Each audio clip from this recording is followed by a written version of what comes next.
Pada kali ini, saya akan membahas Re-engineering and Enterprise Resource Planning System. Sebelum itu, perkenalkan saya Kosan Nagarat, Oktavius Tamang dengan NPM terakhir 370.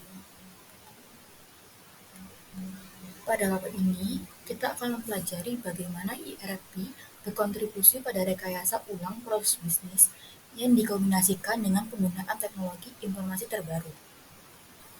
Sebelum itu, marilah kita mengenal tentang apa itu rekayasa ulang.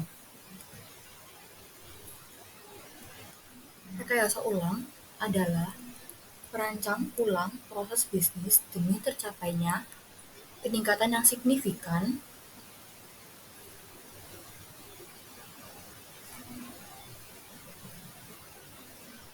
dalam ukuran kinerja yang presis dan kontemporer.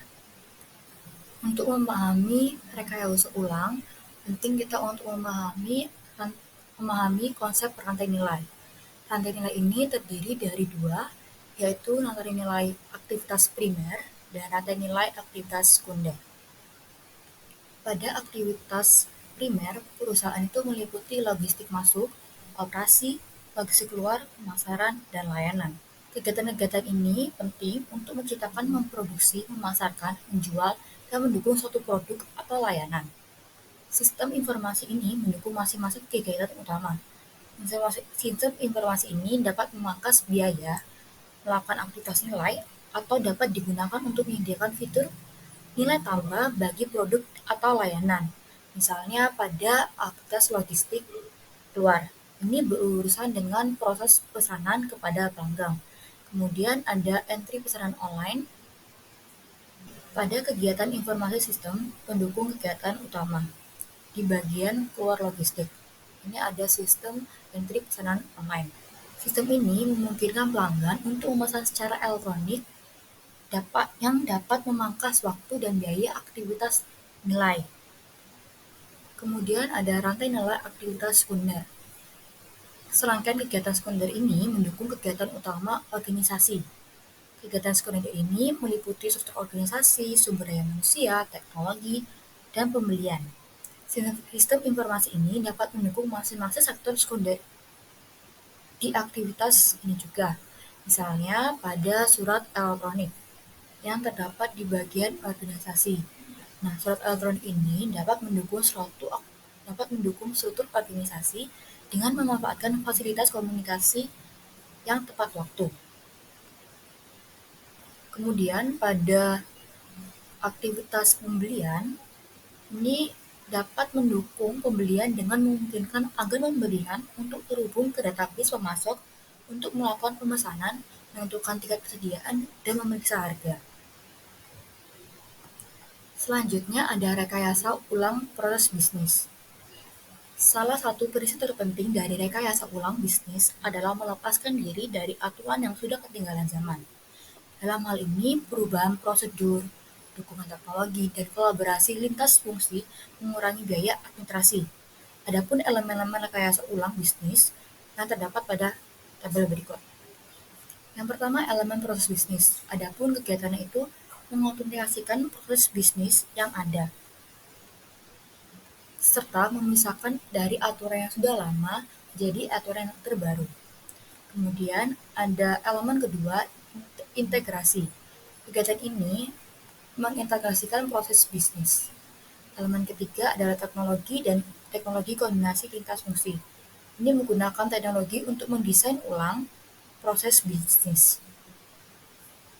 Kemudian ada elemen kelima, waktu. Dengan memakai rekayasa ulang bisnis ini, kita dapat meningkatkan proses bisnis secara terus-menerus yang menjadi lebih signifikan. Adapun yang terakhir elemennya itu tujuan. Dengan melakukan kegiatan elemen ulang bisnis, kita dapat menerapkan strategi yang digerakkan oleh pasar yang dirancang untuk menyediakan keunggulan yang kompetitif. Kemudian ada selanjutnya yaitu pemodelan proses. Pemodelan proses ini dibagi menjadi 5. Pemodelan proses ini tuh untuk menggambarkan perubahan data dan proses yang terkait dengan bisnis rekayasa ulang. Nah, alat yang digunakan dalam analisis sistem adalah model proses. Nah, model proses ini terbagi menjadi 5 objek. Yang pertama yaitu proses bisnis. Nah, proses ini menggambarkan aktivitas bisnis yang diselesaikan. Nah, misalnya ini cek kredit, faktur, pos. Yang kedua ada penyimpanan data. Nah, penyimpanan ini akan menggambarkan data-data yang dibutuhkan dalam melakukan suatu proses bisnis. Yang ketiga, objek ketiga adalah aliran data. Nah, aliran ini menggambarkan data yang ditransfer dari satu proses ke proses lainnya dan akan disimpan oleh data yang dibahas pada objek sebelumnya itu penyimpanan data. Yang keempat yaitu unit organisasi. Nah, unit ini menggambarkan organisasi tempat proses ini akan berlangsung. Misalnya pada bagian piutang akan menggambarkan unit-unit yang diperlukan pada proses organisasi piutang. Yang terakhir yaitu objek peristiwa atau termasuk pemicu dan hasil. Pemicu ialah peristiwa yang memicu suatu proses, dan hasil adalah suatu kegiatan yang merupakan hasil dari suatu proses tersebut. Kemudian, kita akan membahas bagaimana teknologi informasi ini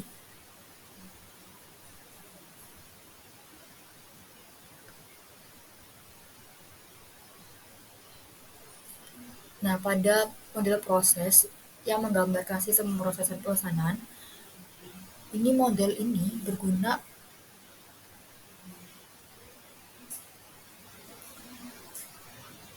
model-model tadi ini berguna dalam proses rekayasa ulang. Pertama, model ini tuh berguna untuk tujuan analitis karena model ini menyediakan representasi grafis dari aktivitas sistem saat ini. Nah, analisis sistem saat ini memberikan ulasan tentang perubahan dalam proses, arus informasi, struktur kerja, dan organisasi yang diperlukan untuk meningkatkan produktivitas sistem saat ini. Nah, berdasarkan perubahan ini, model dapat dibangun yang model dapat dibangun yang menggabungkan perubahan saat ini dan didasarkan pada praktik terbaik. Nah, praktik terbaik ini adalah cara yang lebih baik dalam menjalankan proses bisnis. Nah, praktik terbaik ini tuh didukung oleh modul dalam sistem ERP yang didasarkan pada hal-hal berikut. Pertama, model proses yang direkayasa ulang yang menggambarkan perubahan proses yang lebih baik. Kedua, data terintegrasi yang digunakan bersamaan oleh proses bisnis. Ketiga, perubahan struktural.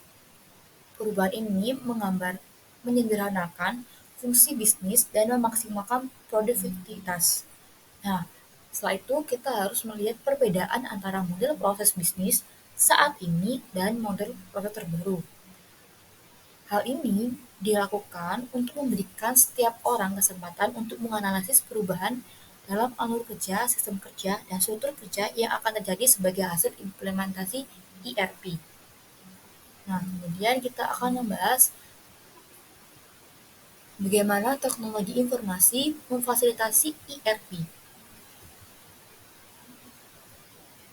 Yang pertama yaitu munculnya komputasi client service.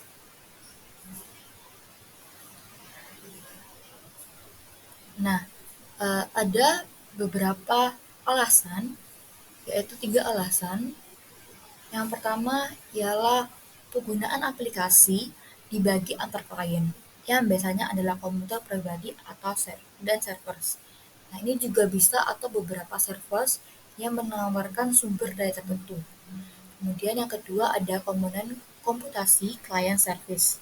Ini termasuk database relasional, server, atau server workstation, jaringan, dan klien perangkat lunak untuk workstation. Nah, ketiga adalah lingkungan client service. Nah, sistem desktop ini terhubung melalui jaringan ke server latar belakang khusus, termasuk server file, server cetak, server aplikasi, dan server basis data. Kemudian ada database terintegrasi. Nah, ada beberapa keuntungan ketika teknologi informasi ini memvalidataskan ERP pada database terintegrasi ini. Adapun keuntungannya pertama yaitu berbagi data. Berbagi data ini berarti sumber daya data umum mendukung unit fungsional di seluruh perusahaan. Dan kemudian keuntungan yang kedua mengurangi redundansi data, ketiga meningkatkan konsistensi data. Nah, contohnya jika karena alasan tertentu nama vendor mengalami perubahan. Nah, perubahan ini dapat dilakukan di mana saja nomor vendor perubahan ini dapat dilakukan di mana saja nomor vendor digunakan di seluruh aplikasi modul. Jadi secara otomatis akan menyesuaikan jika ada suatu perubahan. Nah, kemudian ada manfaat yang keempat yaitu integrasi data, meningkatkan integrasi data.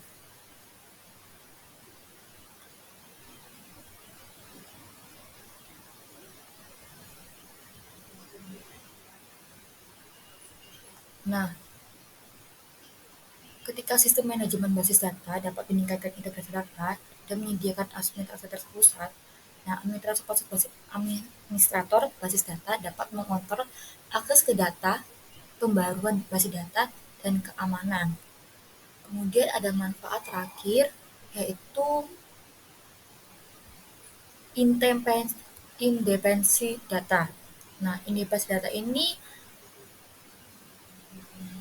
ialah data dapat dikelola secara terpisah dari modul aplikasi yang menggunakan data.